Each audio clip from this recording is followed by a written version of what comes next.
Hello dear, इस video lecture के अंदर मैं आपको कंसेप्ट लेक्चर 2 कराने वाला हूं और इसके अंदर ऐसे क्वेश्चंस कवर करेंगे जिनके अंदर हम दो या दो से ज़्यादा चीज़ों को बेचते हैं।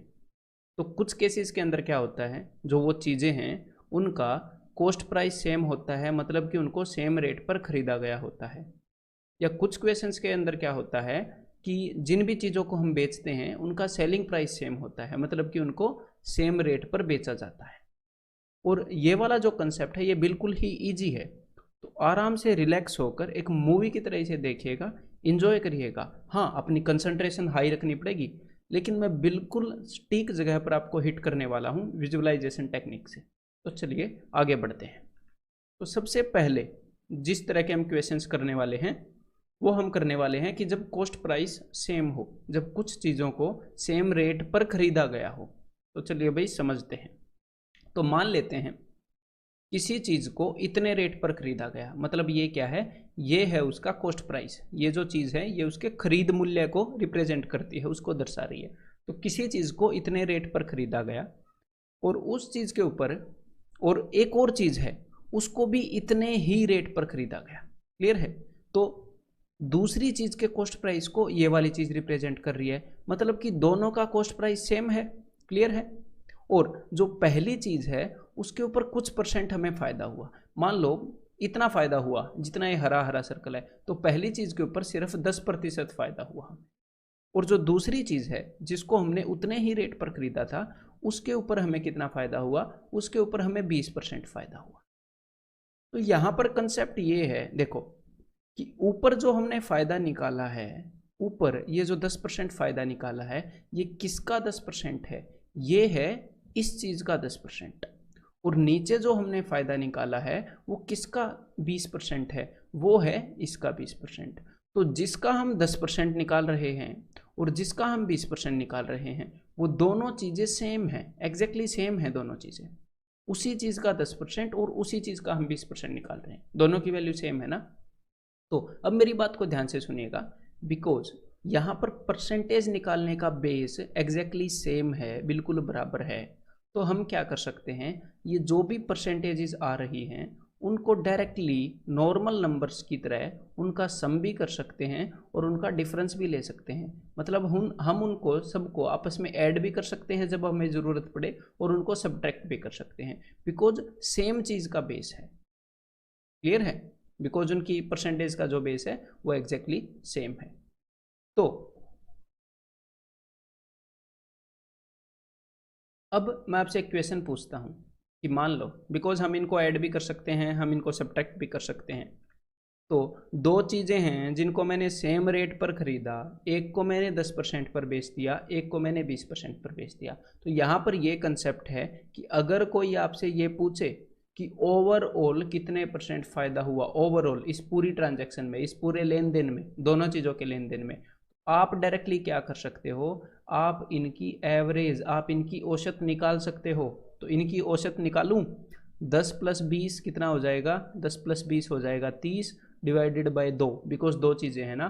तो ओवरऑल 15% प्रॉफिट होने वाला है। ये सिंपल सा कंसेप्ट है, बिकॉज कॉस्ट प्राइस सेम है तो हम ऐसे डायरेक्टली उनको ऐड और सब्ट्रैक्ट कर सकते हैं। अगर यहीं पर मैं आपको ये बोलूँ कि भाई एक आर्टिकल को, पहले वाले को, दोनों का कॉस्ट प्राइस सेम है, एक को 10% नुकसान पर बेचा गया और दूसरे को 20% फायदे पर बेचा गया, तो अभी ओवरऑल फायदा है, नुकसान कितना होगा? तो फिर भी आप इनकी एवरेज निकाल सकते हो। तो 20 - 10, अब भाई नुकसान हुआ तो ये घटाना पड़ेगा। तो 20 - 10/2, तो 10/2। तो अभी भी ये पॉजिटिव में आया है ना, +5, तो मतलब इनको अभी भी 5% प्रॉफिट हुआ है। अगर यहाँ पर मैं आपको ये बोल दूँ कि पहले वाले केस में तो फ़ायदा हुआ और दूसरे वाले केस में 20% का नुकसान हुआ है, तो अब ओवरऑल प्रॉफिट या लॉस कितना होगा? तो अब की बार 10 - 20, तो ओवरऑल माइनस में आएगा, ओवरऑल -10 आएगा 10 - 20 करने पर। तो अब की बार जो नुकसान हुआ है वो हुआ है 5% का, 5% का नुकसान हुआ है, क्योंकि ओवरऑल माइनस में आ रहा है। अगर दोनों माइनस में आएंगे, अगर दोनों जगह नुकसान हुआ होता तो डेफिनेटली हमें ओवरऑल नुकसान होगा, और कितने का नुकसान होगा? तो हमें ओवरऑल 15% का नुकसान हो जाएगा। तो बिल्कुल क्लियर है ये चीज़। तो चलो एक और नज़रिए से इसको मैं आपसे पूछता हूँ। मान लो दो चीज़ें हैं, उनको मैंने सेम रेट पर खरीदा, तो एक को तो मैंने 20% फ़ायदे पर बेच दिया, एक को मैंने 20% फ़ायदे पर बेच दिया, और दूसरे का मुझे पता नहीं कितने परसेंट फ़ायदा या नुकसान हुआ। लेकिन ओवरऑल मुझे ये पता है कि भाई ओवरऑल 30% फ़ायदा हुआ है, ओवरऑल 30% फ़ायदा हुआ है। तो क्या आप मुझे बता सकते हैं दूसरी वाली को कितने परसेंट फ़ायदे पर बेचा? एग्जामिनर ऐसे भी पूछ सकता है, बात तो सेम ही है। तो मुझे ये पता है कि जो ओवरऑल फ़ायदा या नुकसान होता है वो होता है इन दोनों की एवरेज, मतलब कि इसका और इसका जोड़ किया गया होगा और उसको हाफ करने पर यह आया होगा। तो अगर मैं इसको डबल कर दूं, अगर मैं इसको डबल कर दूं तो मुझे मिलेगा 60%, मतलब कि इन दोनों का सम मिल जाएगा मुझे, है ना। एवरेज को डबल करने से सम मिल जाता है ना, चीज़ों का जोड़ मिल जाता है। तो मतलब कि ऊपर 20% फ़ायदा हुआ होगा और 60 में से अगर मैं 20 को घटाऊं, नीचे 40% फ़ायदा हुआ होगा। ऊपर 20% फ़ायदा पहली चीज़ पर, दूसरी पर 40% फ़ायदा, तभी तो ओवरऑल 30% फ़ायदा हुआ होगा। चलो एक और क्वेश्चन मैं आपको देता हूँ कि दो चीज़ों को सेम रेट पर खरीदा गया, एक के ऊपर हमें हुआ 10% नुकसान और दूसरे के ऊपर मुझे पता नहीं कितने परसेंट फ़ायदा हुआ, लेकिन ओवरऑल मुझे ये पता है कि भाई 30% फ़ायदा हुआ। तो बताओ इस पर कितना फ़ायदा हुआ होगा। फिर से आप यही देखोगे कि पहले वाली के बिकॉज कॉस्ट प्राइस सेम है तो हम एवरेज निकाल सकते हैं, तो -10 और इसका, इन दोनों का एवरेज निकाल कर 30 आया होगा। तो इन दोनों का सम कितना होगा, एवरेज से 2 गुना करो, 60%, ओवरऑल 60% का फ़ायदा हुआ होगा जब इन दोनों को हमने जोड़ा। तो ऊपर तो -10 है, तो नीचे ऐसा क्या लिखूं, नीचे ऐसा क्या लिखूं कि यहाँ पर 60 आ जाए, मतलब कि 70% लिखना पड़ेगा। 70% लिखूंगा तभी तो 70 में से 10 गए, यहाँ पर 60 आएगा। तो इसका मतलब नीचे वाली चीज़ पर 70% फ़ायदा हुआ होगा। तो देखो भाई, इसको सारे एंगल से मैंने आपको बता दिया, अभी ऐसे क्वेश्चंस में आपने फंसना नहीं है, ठीक है। तो चलो अब क्या करते हैं, मैंने आपको क्या बताया था कि कितनी भी चीज़ें हों अगर उनका कॉस्ट प्राइस सेम है तो उनका जो फ़ायदा है और जो नुकसान प्रतिशत है उनको हम एवरेज की तरह डील कर सकते हैं, नॉर्मल नंबर्स की तरह जोड़ सकते हैं और घटा सकते हैं। तो अब मैंने एग्जांपल ले लिया कि एक और चीज़ है जिसका सेम प्राइस है, एक और चीज़ है जिसका सेम कॉस्ट प्राइस है। पहली चीज़ के ऊपर मुझे 10% फ़ायदा हुआ, दूसरी चीज़ के ऊपर मुझे 5% फ़ायदा हुआ, और जब मैंने तीसरी चीज़ को बेचा तो मुझे 30% फ़ायदा हुआ। क्लियर है, तीसरी चीज़ के ऊपर बेचने पर 30% फ़ायदा हुआ। तो अब ओवरऑल मुझे कितने परसेंट का फ़ायदा हुआ होगा अगर तीनों का कॉस्ट प्राइस सेम है? तो भाई कॉस्ट प्राइस सेम है तो आप एवरेज यानी कि औसत निकाल सकते हो ओवरऑल प्रॉफिट परसेंट निकालने के लिए। तो देखते हैं, तो ये हो जाएगा 10 + 5 + 30 डिवाइडेड बाई, यहाँ पर 2 नहीं आएगा, यहाँ पर आएगा जी 3, क्योंकि 3 आइटम है ना। तो भाई 15 और 30 ये हो गया 45/3, तो ओवरऑल 15% का फायदा हुआ होगा इस ट्रांजैक्शन के अंदर। क्लियर है। तो यहाँ पर भी एग्जामिनर, अब देखो एग्जामिनर आपसे एक और चीज़ पूछ सकता है, लेकिन उससे पहले अगर मान लो मैं इसको ऐसे कर दूं कि पहली वाली पे 10% का नुकसान हुआ, पहली वाली चीज़ पे, दूसरी वाली पे 5% फ़ायदा और तीसरी वाले पे 30% फ़ायदा। अब तो डेफिनेटली आप कर सकते हो, है ना, कोई डर नहीं है ना। इन दोनों को जोड़ेंगे तो कितना आ रहा है, 30 और 5 35%, 35 में से 10 को घटाएंगे तो कितना आ रहा है, 25% घटाएंगे क्योंकि यहाँ पर नुकसान हुआ और ये चीज़ पॉजिटिव में है। अब इसको मैं 3 से भाग करूँगा तो कितना फ़ायदा हो गया, 81/3% का। क्लियर है। एक और क्वेश्चन पूछता, देखो अगर इसी क्वेश्चन को मैं स्टेटमेंट में पूछूंगा ना तो आपको डिफिकल्ट लगेगा, बिकॉज आप इस तरीके से विजुअलाइज नहीं कर पाओगे। तो अभी अगर तसल्ली से देख रहे होगे, समझ रहे होगे, तो डू नॉट वरी, हो सकता है पहली बार में अभी भी विजुअलाइज ना कर पाओ। जब आप बार बार प्रैक्टिस करोगे, बार बार हैंड आउट के थ्रू क्वेश्चंस को करने वाले हो, तो बार बार आपका दिमाग उसी वे में आपको ये क्वेश्चंस दिखाएगा, मतलब कि जो हमारे इंसानों की समझने के जो बेसिक वे है उस वे के अंदर, फिर डेफिनेटली आपको स्ट्राइक होंगे और आप देखते देखते कर दिया करोगे इनको। तो देखो पहले वाली चीज़ को बेचने पर 3 चीज़ें हैं जिनको सेम रेट पर खरीदा गया। पहले वाली चीज़ को बेचने पर बंदे को 5% का फ़ायदा हुआ, दूसरी वाली चीज़ को बेचने पर उस आदमी को 10% का फ़ायदा हुआ, और तीसरी वाली चीज़ के बेचने पर उस बंदे को पता नहीं कितने का फ़ायदा हुआ या नुकसान हुआ। लेकिन जब ओवरऑल ट्रांजैक्शन को देखते हैं तो उस आदमी को 8% का नुकसान हुआ है, तो उस आदमी को 8% का नुकसान हुआ है। तो बताओ भाई तीसरी चीज़ पर कितना फ़ायदा है, नुकसान हुआ। तो मुझे एक बात पता है, मुझे क्या बात पता है कि अगर कॉस्ट प्राइस सेम हो तो इन तीनों फायदे या नुकसान की एवरेज निकाल कर हम ओवरऑल फायदा या नुकसान ढूंढ सकते हैं। मतलब इन तीनों की एवरेज यानी कि औसत ये है, तो इसको मैं 3 गुना करूंगा तो इन तीनों का सम आ जाएगा। तो इन तीनों का सम है -24%, -24%। तो यहाँ पर तो 5% फ़ायदा, यहाँ पर 10% फ़ायदा। यहाँ पर ऐसा क्या लिखूँ कि ओवरऑल -24 आ जाए। तो भाई 10 और 5 15, तो 15 से वो चीज़ 15 से 24 बड़ी होनी चाहिए और नेगेटिव होनी चाहिए। 15 से 15 से 24 बड़ी होनी चाहिए। 15 के अंदर एक बार 24 जोड़ना ज़रा, 39। तो ये वाली चीज़ 39 होगी जो कि 15 से 24 बड़ी है और नेगेटिव होएगी, तभी तो -24 दे पाएगी। मतलब तीसरी चीज़ पर 39% का लॉस हुआ है। तो भाई इतनी सिचुएशंस तक तो एग्जामिनर भी नहीं गया है एसएससी का, ठीक है। तो अब डेफिनेटली इन क्वेश्चंस को आप मुंह तोड़ जवाब देने वाले हैं। तो चलिए अब ये क्वेश्चंस करते हैं जो एग्जैक्टली आए हैं एसएससी में। ए man boat a cow and a horse for ₹12,000 each. और हर एक क्वेश्चन को पॉज करके खुद करना, ठीक है भाई, मेंटली करना। और तो एक गाय और एक घोड़ा 12,000 में एक आदमी ने खरीदे ईच। इसका क्या मतलब है कि दोनों का कॉस्ट प्राइस सेम है, ईच, प्रत्येक 12,000 में खरीदा। तो वही कंसेप्ट आपके दिमाग में स्ट्राइक कर गया कि अच्छा जी कॉस्ट प्राइस सेम वाला क्वेश्चन है, सेम रेट पर खरीदा गया। ही sold both of them at profits of 10% and 15%। और उसने दोनों को, उन दोनों में से एक को 10% फायदे पर बेच दिया, एक को 15% फायदे पर बेच दिया। तो find his profit percent in whole transaction. तो पूरी ट्रांजैक्शन, पूरे लेन देन में उसका फायदा प्रतिशत बताओ। तो देखो, जब हमें यह पता है कि कॉस्ट प्राइस सेम है, एक पर कुछ परसेंट फायदा, दूसरे पर कुछ परसेंट फायदा, तो वहां पर हम इन दोनों की सीधी एवरेज निकाल सकते हैं। तो हमें 12,000 से कोई मतलब नहीं है, पता है यहाँ पर 12,000 का कोई यूज भी नहीं है। तो भाई ओवरऑल कितना फायदा हुआ मुझे पता है, आप निकाल चुके हैं। 10 और 15, इन दोनों का जोड़ 25 और बटे 2, तो ओवरऑल 12.5% इतने प्रतिशत का फायदा हुआ है, यानी कि ऑप्शन सी। देखते देखते क्वेश्चन हो गया होगा। अब चलिए अगला क्वेश्चन करते हैं। A man boat A desktop and A laptop. तो भाई डेस्कटॉप क्या होता है? डेस्कटॉप होता है जो डेस्क के ऊपर रखते हैं, मतलब डेस्क के ऊपर रखने वाला कंप्यूटर। और लैपटॉप क्या होता है? जो लैप अपनी गोद में जो रख सकते हैं, लैप के ऊपर रखने वाला कंप्यूटर। तो उसने एक डेस्कटॉप खरीदा, एक लैपटॉप खरीदा फॉर ₹38,000 ईच। मतलब कि कॉस्ट प्राइस सेम है, दोनों को सेम रेट पर खरीदा।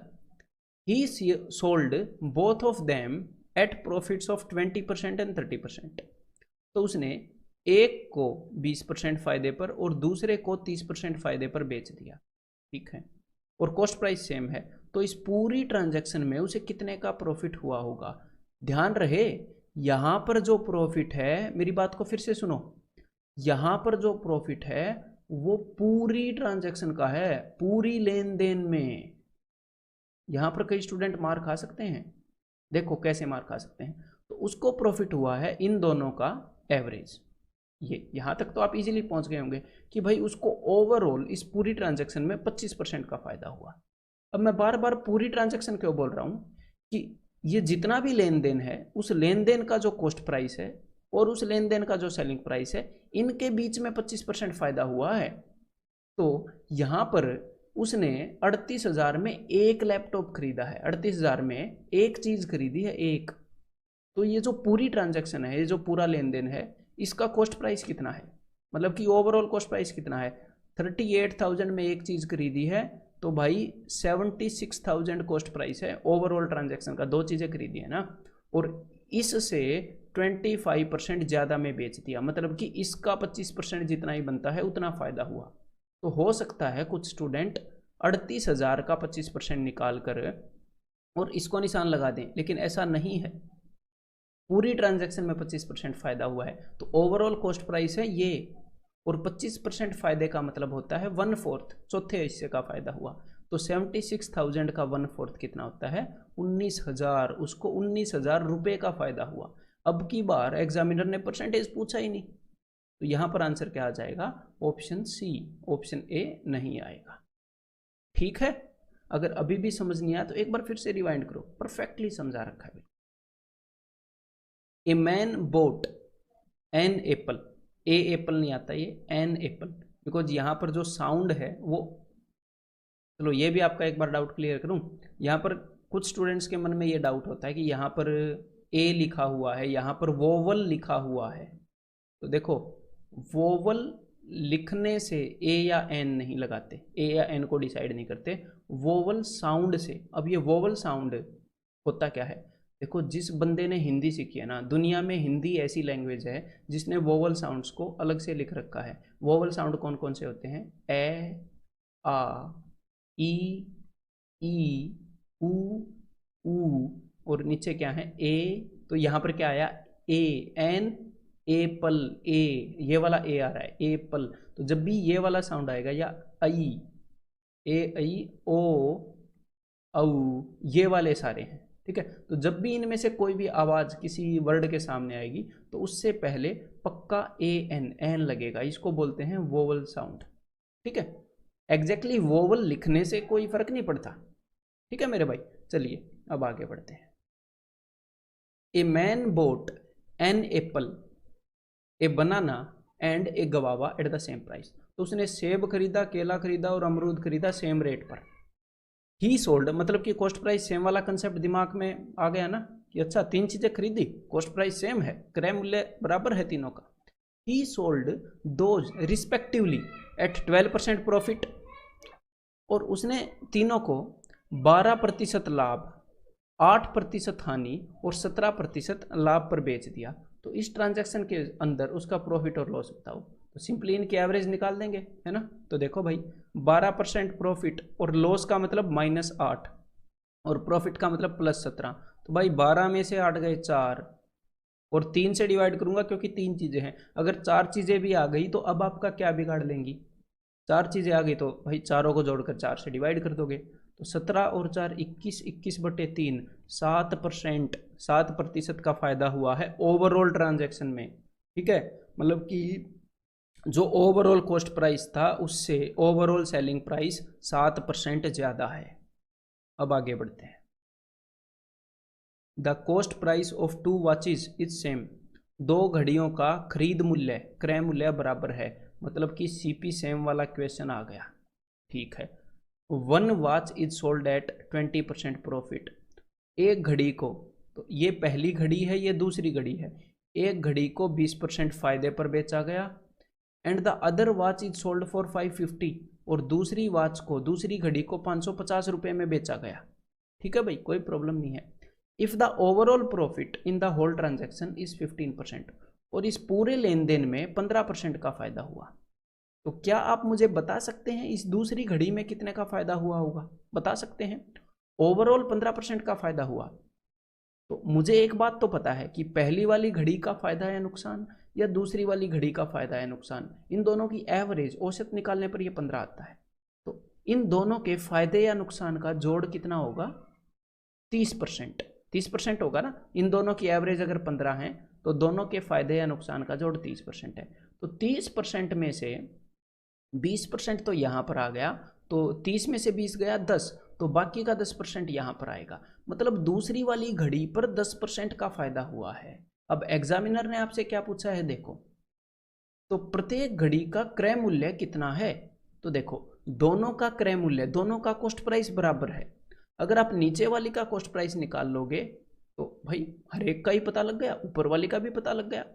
तो नीचे वाली घड़ी में तो एग्जामिनर ने बता रखा है कि जो सेलिंग प्राइस है, जो विक्रय मूल्य है वो 550 है, और वो कॉस्ट प्राइस से 10% ज्यादा है ना, 10% फायदा हुआ। तो सीधा सीधा दिख रहा है 500, 500 को 10% बढ़ाने पर 550 आता है। तो कॉस्ट प्राइस क्या है इस घड़ी का? 500, और ऊपर वाली का और इसका तो बराबर था, तो ऊपर वाली का भी 500। या फिर 10% बढ़ाना मतलब 11/10 से गुणा करना, यहां से यहां आने के लिए 10/11 से गुणा करोगे, फिर उल्टे से, फिर भी 500 आ जाएगा। समझ में आ गई ना बात? अब आगे बढ़ते हैं, अगले क्वेश्चन को जरूर करना पॉज करके। देखो भाई, the cost price of two motorcycles is same. Cost price same है दोनों बाइकों का, कॉस्ट प्राइस सेम वाला क्वेश्चन आ गया। One is sold at a profit of 15%, एक को 15% फायदे पर बेचा गया। तो चलो भाई, ये पहली वाली बाइक, ये दूसरी वाली बाइक, पहली वाली पे 15% का फायदा हुआ, ठीक है। दूसरी बाइक को पहली वाली के कंपैरिजन में 4800 रुपये ज्यादा में बेचा गया। बस इस बात को याद रखो, है more than the first. If the net profit is 20%, और जो ओवरऑल पूरे लेन देन में जो फायदा हुआ है वो है 20%। मतलब कि ऊपर वाले फायदे और नीचे वाले फायदे का जो एवरेज है वो है 20%। तो इन दोनों फायदों को अगर मैं देखूंगा, इन दोनों फायदों की एवरेज 20 है, तो दोनों फायदों का जोड़ कितना होगा? 40%। तो 40% में से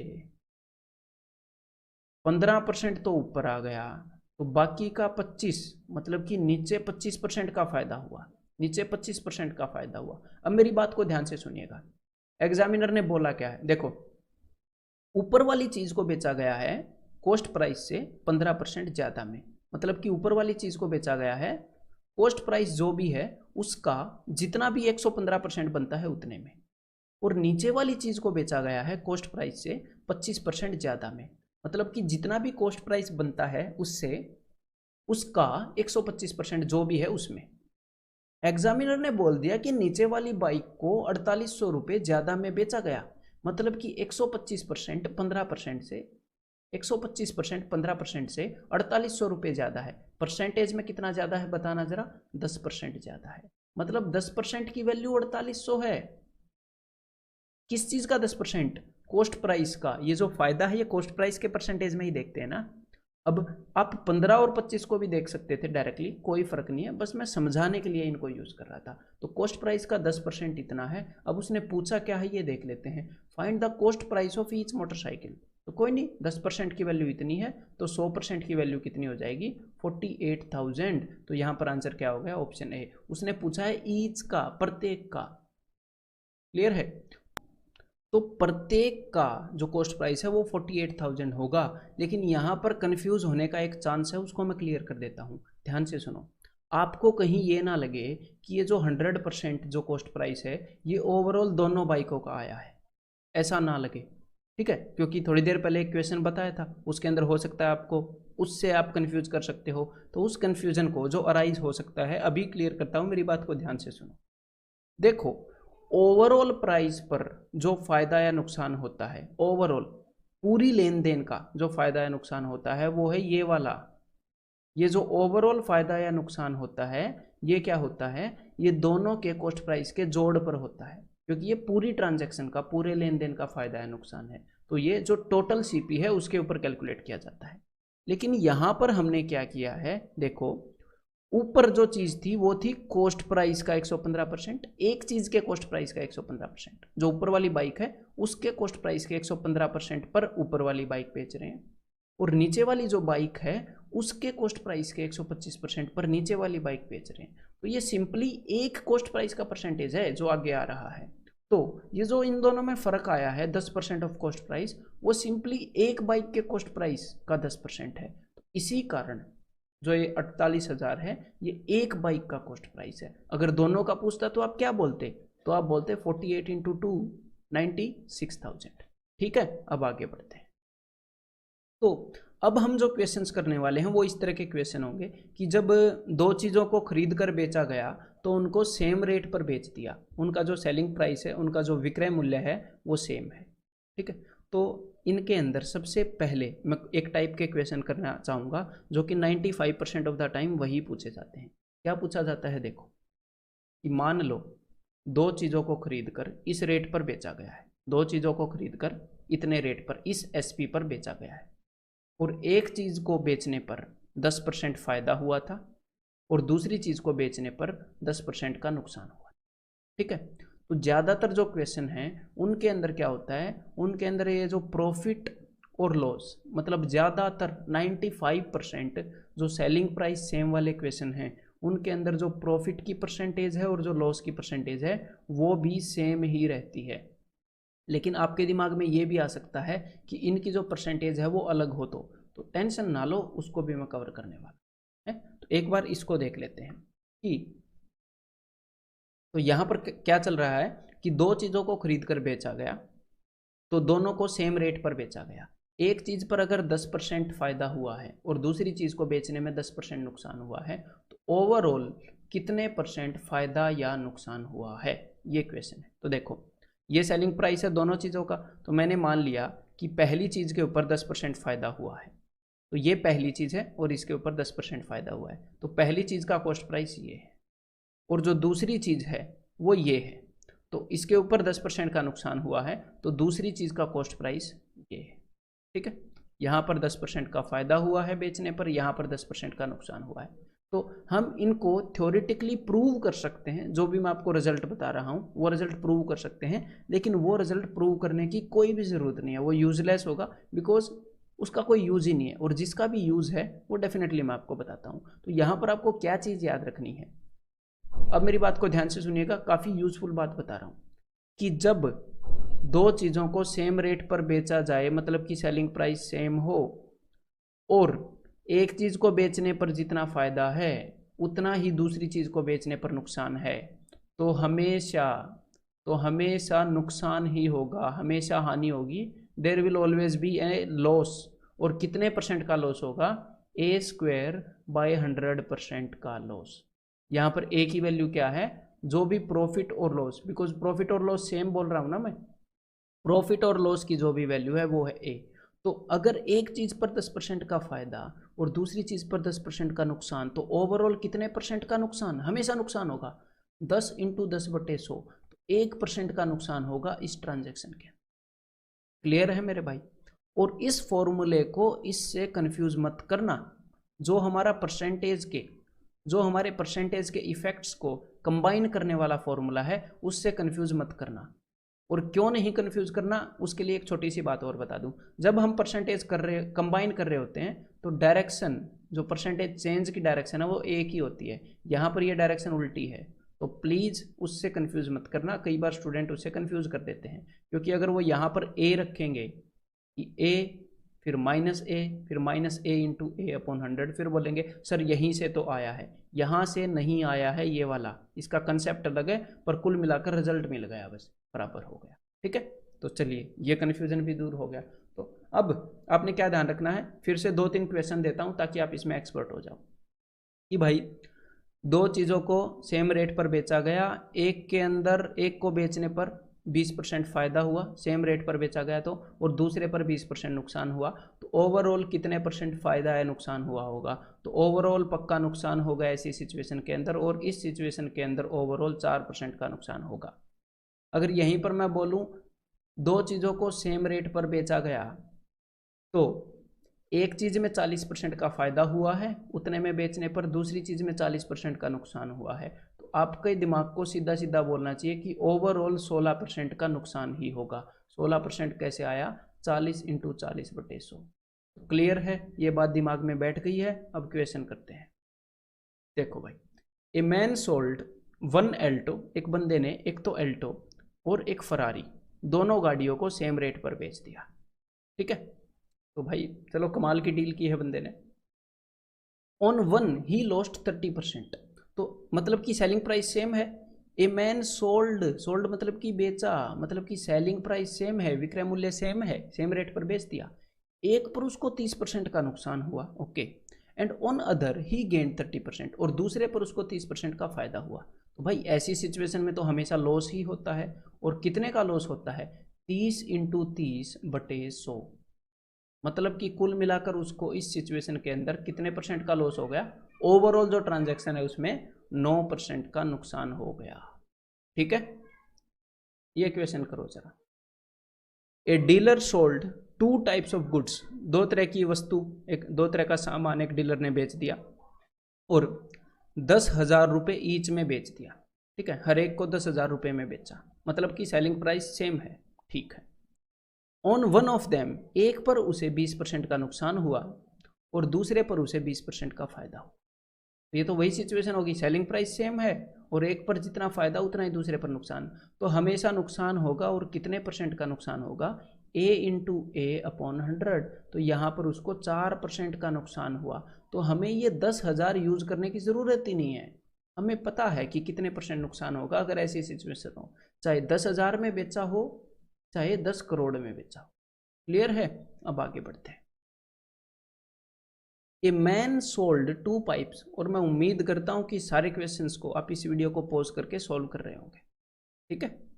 ए man sold 2 pipes at ₹12 each, तो 2 पाइप्स को 12 रुपए प्रत्येक में बेच दिया। हर एक पाइप को 12 रुपए में बेच दिया, मतलब कि सेलिंग प्राइस सेम है। ठीक है। ऑन वन ही गेंड 20%, एक पर उसे 20% फायदा हुआ। सेलिंग प्राइस सेम है, एक पर 20% फायदा और दूसरे पर 20% का नुकसान। ऐसे केस में तो हमेशा नुकसान ही होता है। तो कितने का नुकसान होगा? 20 × 20/100, तो कितने का नुकसान होगा उसे? 4% का नुकसान। और यहां पर एग्जामिनर ने क्या पूछा है? ऑन द होल, मतलब कि पूरे सौदे में उसको क्या फायदा है, नुकसान हुआ। तो देखो option number 1, no gain no loss, ऐसा तो हुआ नहीं होगा क्योंकि लॉस हुआ है। गेंड ₹1, 1 रुपये का फायदा, 1 रुपये का फायदा कहाँ, उसे तो नुकसान हुआ है, हटाओ। गेंड ₹2, 2 रुपये का फायदा कहाँ होगा, उसे तो नुकसान हुआ है। तो हमने रुपयों के अंदर इसकी वैल्यू निकाली भी नहीं, हमें सिर्फ परसेंटेज में पता है। फिर भी कुछ क्वेश्चंस ऐसे हम कर सकते हैं, एक्चुअल क्वेश्चन है। लेकिन अब भाई वो यहाँ पर भी ऐसे कर सकता था, लॉस्ट ₹2, या सभी को लॉस में दिखा सकता था। तो अब उसके लिए आपको मैं इस क्वेश्चन का कंसेप्ट बताता हूँ। देखो हमें क्या पता है, अब बात को ध्यान से सुनिएगा, कि सेलिंग प्राइस सेम है और गेन जितने % है लॉस भी उतने % है। तो इस चीज़ को देखते ही हमें यह पता लग गया कि ओवरऑल, मतलब कि पूरे लेन देन में जो भी लॉस हुआ है वो है 4%, 20 × 20/100। तो एक बात बताओ, पूरे लेन देन के लॉस का क्या मतलब है? कि पूरे लेन देन का मतलब दोनों पाइपों को जिस रेट पर खरीदा था और दोनों पाइपों को जिस रेट पर बेचा है, इसमें उसे 4% का नुकसान हुआ है। मतलब कि जितने भी रुपए में दोनों पाइपों को खरीदा था उससे 4% कम में उसने दोनों पाइपों को बेचा है ना? तभी तो 4% का नुकसान होगा। अब क्या कॉस्ट प्राइस और सेलिंग प्राइस में से कोई चीज पता है आपको? हाँ जी पता है, दोनों पाइपों को 12 रुपए में बेच दिया उसने, 12 रुपए प्रत्येक पाइप। तो भाई ओवरऑल सेलिंग प्राइस पता है, अगर एक पाइप को 12 रुपए में बेचा है तो दोनों को 24 रुपए में बेचा होगा। तो बस, तो फिर तो कॉस्ट प्राइस आ जाएगा ना कॉस्ट प्राइस। क्योंकि कॉस्ट प्राइस को 4% कम करना, 4% कम करना मतलब कि 96/96/100 से मल्टीप्लाई करके ये सेलिंग प्राइस आया होगा। मैं ऐसे लिखना ही नहीं चाहता, नहीं तो आप ऐसे ही सोचोगे। फिर कॉस्ट प्राइस को 96/100 से मल्टीप्लाई करके सेलिंग प्राइस आया, तो इसको 100/96 से मल्टीप्लाई करके 100/96 से 24 एकम 24 चौके 4 से 25 पर, तो मतलब कि कॉस्ट प्राइस 25 रुपये है। एग्जामिनर ने कॉस्ट प्राइस नहीं पूछा, उसने पूछा है कितना फायदा है नुकसान हुआ, लेकिन वो भी हमें दिख रहा है। 25 रुपये में खरीदी थी दोनों पाइप, ओवरऑल कॉस्ट प्राइस 25 है और दोनों को 24 में बेच दिया, तो ओवरऑल इस ट्रांजैक्शन के अंदर 1 रुपये का नुकसान हुआ है। तो यहाँ पर आंसर क्या आ गया? Option C. तो चलो भाई एक और क्वेश्चन करते हैं। A man sells 2 chairs at ₹120 each, एक बंदे ने 2 कुर्सियां बेच दी और हर एक को 120 रुपये में बेचा, इसका मतलब सेलिंग प्राइस सेम है। And by doing so gains 25%, और ऐसा करने पर 25% ऑन वन चेयर, एक कुर्सी पर 25% का फायदा और दूसरी कुर्सी पर 25% का नुकसान। तो हमें यह पता चल गया कि ओवरऑल लॉस होएगा, कुल मिलाकर लॉस होएगा, और कितने % का लॉस होएगा? 25 × 25/100, 25 का स्क्वायर क्या होता है? 625। ओवरऑल उसको इस पूरे लेन देन में 6.25% का लॉस हो गया। ठीक है। और ये 6.25 क्या है भाई? 12.5 का आधा है ना, ये 12.5 का आधा, और 12.5 क्या होता है? 1/8। तो ये 6.25 जो 12.50 का आधा है, तो इसकी फ्रैक्शन में वैल्यू क्या होगी? 1/8 की आधी, 1/16। तो उसको कुल मिलाकर 1/16 का नुकसान हो गया, मतलब कि 16 रुपये पर एक का नुकसान। अगर कॉस्ट प्राइस 16 है तो उसने 1 रुपये कम में बेच दी चीज़ें, उसने 15 रुपये में बेच दी। इस ओवरऑल लॉस से हमें यह पता लगता है कि अगर 16 रुपये में खरीदी तो 15 रुपये में बेच दी। अब एग्जामिनर क्या बोल रहा है? एग्जामिनर बोल रहा है कि भाई his loss in the whole transaction is, कि इस पूरे लेन देन में उसको कितने का नुकसान हुआ। एग्जामिनर ने बताया क्या है? उसने बताया है कि उसने हर एक चेयर 120 में बेच दी। तो उसने दोनों चेयर कितने में बेची, तो भाई दोनों चेयर पक्का उसने 240 रुपये में बेच दी। तो मुझे ये पता है कि ये जो 15 यूनिट हैं इसकी वैल्यू 240 है। और एग्जामिनर ने पूछा क्या है, एग्जामिनर ने पूछा है कि भाई पूरे ट्रांजैक्शन में नुकसान कितने का हुआ, मतलब इस एक यूनिट की वैल्यू क्या है, 15 यूनिट की वैल्यू पता है, एक की पूछी है, एक का नुकसान हुआ ना, 15 से इसको डिवाइड कर रहा हूँ, 15 एकम 15 बच गया 9, 15 छिके 90, तो एक यूनिट की वैल्यू आ गई 16, तो उसको 16 रुपये का नुकसान हुआ।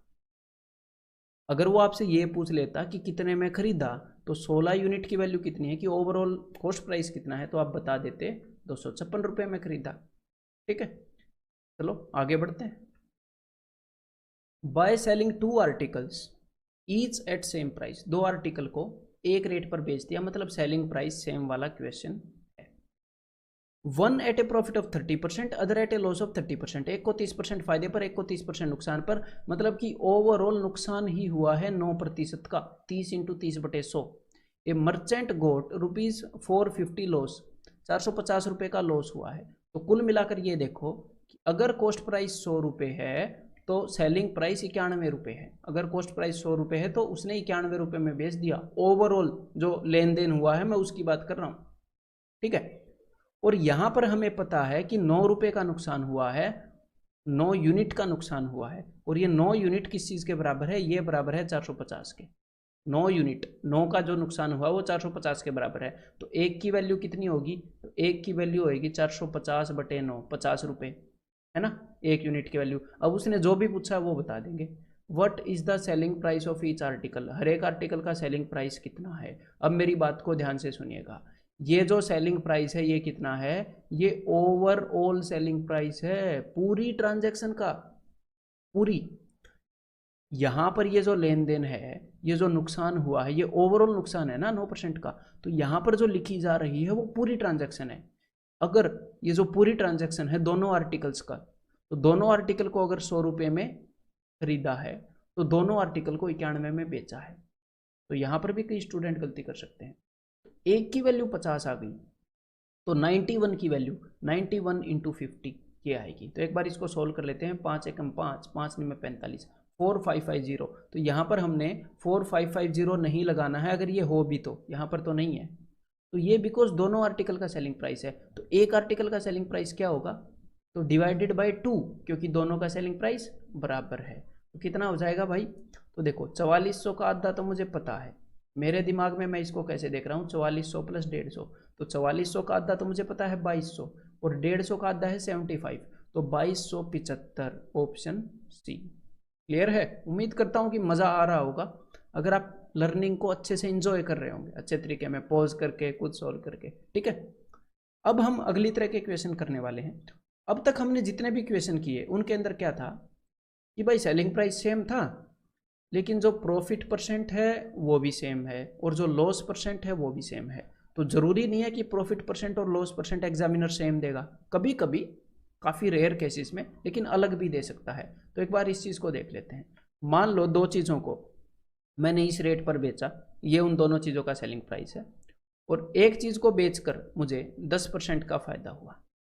ठीक है, मतलब कि इस चीज़ का जो भी कॉस्ट प्राइस है उससे 10% बढ़ाते हैं तो हम यहाँ पर पहुँच जाते हैं, और दूसरी चीज़ को बेचकर मुझे 20% का नुकसान हुआ, मतलब कि दूसरी चीज़ के कॉस्ट प्राइस को अगर 20% घटाते हैं तो यहाँ पर पहुँच जाते हैं। तो हमने बताना है कि ओवरऑल मतलब कि पूरे लेन देन में कितने % का फ़ायदा या नुकसान होगा इसके अंदर। तो देखो भाई, मैं इसको पता है कैसे करने वाला हूँ, मैं रेशियो वाले मेथड से इसको करने वाला हूँ। ठीक है, हमने सिर्फ करना क्या है, इतनी रेशियो की, अनुपात की इतनी बेसिक अंडरस्टैंडिंग तो आपको होगी ही, टेंशन मत लेना कि रेशियो चैप्टर नहीं किया, इतनी अंडरस्टैंडिंग तो है आपको, अभी तक मैंने कर दी है। बिल्कुल सिंपल भाषा में करेंगे। अगर आपको नंबर्स की अच्छे से कॉमन सेंस है परसेंटेज को देखकर, तो इस क्वेश्चन में भी आप बिल्कुल नहीं घबराओगे। ठीक है, तो प्रॉफिट एंड लॉस क्या है, परसेंटेज का ही बेटा है। देखो ध्यान से देखो, अगर मैं ये मान लूँ कि ये वाला कॉस्ट प्राइस 100 रुपये है, अगर इस चीज़ को मैंने 100 में खरीदा तो इसको कितने में बेचा, 110 में, है ना, 10% फायदा। ठीक है, लेकिन यहाँ पर 20% नुकसान है, तो इसको काले रंग में लिख लेते हैं। अगर मैं ये मान लूँ कि इस चीज़ को मैंने 100 रुपये में खरीदा तो सेलिंग प्राइस 80 है, तो सेलिंग प्राइस 80 है। तो इस वे से सेलिंग प्राइस 80 आ रहा है और इस दूसरे तरीके से, इस तरीके से सेलिंग प्राइस आ रहा है 110। लेकिन हमने तो सेलिंग प्राइस को सेम रखना है, ठीक है। तो सिंपल सी बात है, एक बार इसको हटा देते हैं, 0 और 0 इसको हटा सकता हूँ ना मैं, कि अगर 10 रुपये में खरीदा तो यहाँ पर बेचा होगा 11 रुपये में, अगर 10 रुपये में खरीदा तो यहाँ पर बेचा होगा 8 रुपये में। तो यहाँ पर मैं क्या करना चाह रहा हूँ, यहाँ पर मैं इस सेलिंग प्राइस को सेम करना चाह रहा हूँ। ऊपर वाली सिचुएशन के हिसाब से सेलिंग प्राइस 8 है, नीचे वाली के हिसाब से 11 है। तो क्या मैं ऊपर वाली सिचुएशन को 11 से गुणा कर दूं? हाँ, तो यहाँ पर सेलिंग प्राइस कितना हो जाएगा, 88 हो जाएगा। क्या मैं नीचे वाली सिचुएशन को 8 से गुणा कर दूं, मतलब मैंने 8 से नीचे वाली को गुणा कर दिया 11 से ऊपर वाली को, तो यहाँ पे सेलिंग प्राइस 88 हो जाएगा। तो बन गई बात। और यही काम हम मेंटली भी कर सकते हैं या बिल्कुल थोड़ा सा लिख के भी कर सकते हैं। तो देखो, तो सेलिंग प्राइस पहली वाली सिचुएशन में, मान लो यहाँ पर पहली वाली है, यहाँ पर दूसरी, तो पहली वाली सिचुएशन में कॉस्ट प्राइस कितना हो जाएगा, 8 से गुणा किया, 80 रुपये में चीज़ खरीदी और 88 में बेच दी, है ना। 80 में चीज़ खरीदी और 88 में बेच दी। दूसरे वाली सिचुएशन में जहाँ पर मैंने 11 गुणा किया है, 88 में बेच दी और खरीदी कितनी, 110 में खरीदी और 88 में बेच दी। तो कर दिया ना सेलिंग प्राइस सेम, और सारी सिचुएशंस भी मान ली हमने एग्जामिनर की, है ना। तो भाई अब हमने क्या बताना है कि ओवरऑल कितने परसेंट फायदा है, नुकसान हुआ, तो अभी निकाल लेते हैं। हमारे पास दोनों कॉस्ट प्राइस हैं, दोनों सेलिंग प्राइस है, तो इजी निकाल लेंगे। और इन क्वेश्चंस को करने के लिए मैं कई ऐसी चीज़ें भी मैंने डेवलप की हैं, कई ऐसे तरीके जो बिल्कुल एकदम से शॉर्टकट वे से हम कर सकते हैं, लेकिन मैं लैंग्वेज को थोड़ा सा ट्विस्ट करूंगा और वो सारे दरे के दरे रह जाएंगे, ठीक है। एग्जामिनर भी ऐसा कर सकता है, सारे दरे के दरे रह जाएंगे। तो इसलिए हम कंसेप्चुअल वे से इनको कर रहे हैं, ठीक है, जो कि कभी भी फेल नहीं होगा और ये बहुत ही फास्ट है, चाहे कितना भी क्वेश्चन, कैसा भी क्वेश्चन आ जाए। तो देखो भाई, ओवरऑल कॉस्ट प्राइस है 190 और ओवरऑल कितने में बेचा है, ओवरऑल बेचा है 176 में, है ना। तो ओवरऑल कितने का नुकसान हो गया, तो ओवरऑल यहाँ पर 14 रुपये का नुकसान हो गया, ठीक है। 190 में से 176 घटाओगे तो 14 आ जाएंगे। तो 14 का नुकसान कितने रुपए पर, 14 का नुकसान 190 के ऊपर ओवरऑल, क्योंकि नुकसान और फायदा कॉस्ट प्राइस पर देखते हैं। तो 14/190 इंटू 100, बस इसको हम कैलकुलेट कर लेंगे। तो 0 से 0 कैंसिल आउट, तो यहाँ पर हो गया 140/19, ठीक है। तो 19 7 133, तो 77/19% ये हो जाएगा ओवरऑल नुकसान। तो यहाँ पर हमने किया क्या है, एक बार उसको रिवाइज कर लेते हैं। देखो ध्यान से, अब जल्दी से करते हैं। एग्जामिनर ने बोला 2 चीज़ों को सेम रेट पर बेचा गया, ठीक है। एक चीज़ पर 10% फायदा हुआ था और दूसरी चीज़ पर, क्या मैं इन वैल्यूज़ को भी बदल दूँ क्या, चलो वैल्यूज़ को भी बदल देता हूँ, है क्या, उन्हीं वैल्यूज से करें। एक चीज़ पर 20% फायदा हुआ था और दूसरी चीज़ पर 10% नुकसान हुआ और सेम रेट पर 2 चीज़ों को बेचा गया था। ओवरऑल कितने प्रतिशत फायदा या नुकसान हुआ, तो मैं क्या लिखूंगा नोटबुक पर, देखो कॉस्ट प्राइस सेलिंग प्राइस। तो अगर इस चीज़ को 100 रुपये में खरीदा, मेरी बात को ध्यान से सुनिएगा, अगर इसको 100 में खरीदा तो इसको 120 में बेचा, लेकिन मैं एक्चुअल में 100 और 120 नहीं लिखने वाला था, मैं लिखने वाला था 5:6। 20% फायदे का क्या मतलब है, इस चीज़ को 5 रुपये में खरीदा तो इसको 6 में बेचा। तो नीचे वाली सिचुएशन के हिसाब से कॉस्ट प्राइस 5, सेलिंग प्राइस 6। और ऊपर वाली सिचुएशन के हिसाब से अगर इसको 10 रुपये में खरीदा तो इसको 9 रुपये में बेचा, अगर इसको 10 में खरीदा तो इसको 9 में बेचा। लेकिन मेरे भाई हमने तो दोनों सिचुएशन के अंदर सेलिंग प्राइस को सेम करना है, तो ऊपर किस चीज़ से मल्टीप्लाई करूं और नीचे किस चीज़ से मल्टीप्लाई करूं कि ये सेम हो जाए। तो भाई 9 दूनी 18 और 6 3 18, दोनों सेलिंग प्राइस को मैं 18 बना सकता हूँ, है ना। 9 दूनी 18, तो यहाँ पर कॉस्ट प्राइस कितना आ जाएगा, ये जो कॉस्ट प्राइस है 2 से गुना करने पर 20। तो एक सिचुएशन के अंदर कॉस्ट प्राइस 20 और इस वाली सिचुएशन के अंदर कितना आ जाएगा, 3 5 15। तो ओवरऑल कॉस्ट प्राइस 35 रुपये है, 35 रुपये में खरीदा और 36 में बेच दिया, मतलब कि यहाँ पर तो 1 रुपये का फायदा हो गया। 1 रुपये का फायदा कितने पर, 35 पर। तो ओवरऑल कितने % का फायदा हुआ, अभी निकाल देते हैं, 20/7, मतलब कि 7 दूनी 14 और 6/7, 26/7% का प्रॉफिट हुआ इस वाली ट्रांजैक्शन में। तो अब ये वाले क्वेश्चंस करते हैं हम। Amit sold 2 pens each at the same price, तो 2 पेन उसने बेचे सेम रेट पर, मतलब कि सेलिंग प्राइस सेम, आपके दिमाग ने बोल दिया।